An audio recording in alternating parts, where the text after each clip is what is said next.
त्यसमा न्यौपाने बन्धुका बन्धुहरू समेत समावेश गरेर आज कालिम्पोङमा घुम्न आएका छौँ र कालिम्पोङको मन्दिरको दर्शन सकेर यहाँ केही तल हामी जम्मा भएका छौँ र कालिम्पोङ कविता चाहिँ वाचन गरेर मैले सुनाएँ र अहिले पनि यहाँका यात्रीहरू र बन्धु बान्धवहरूलाई म कविता सुनाउन गइरहेको छु। कविताको शीर्षक छ कालिम्पोङ भगवती। यो चाहिँ कविता यसरी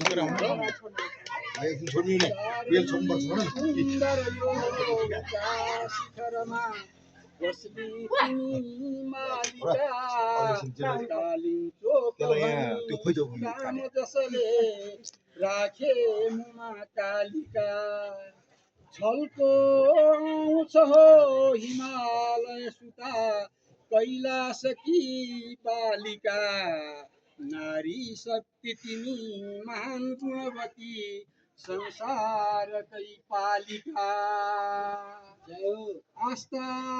धेर बढ्यो गढ्यो हृदयमा ऊर्जा पलायो जब आयौँ झुक्न प्रणाम गर्न पदमा सन्तान हामी सब गर्छौँ पूजन भक्ति भावसितले सानन्द मान्दै तब देऊ आशिक शान्तिको र सुखको ऐश्वर्यको नै अब तिम्रो मन्दिर दिव्य नीलमणिको सौन्दर्यको रास छ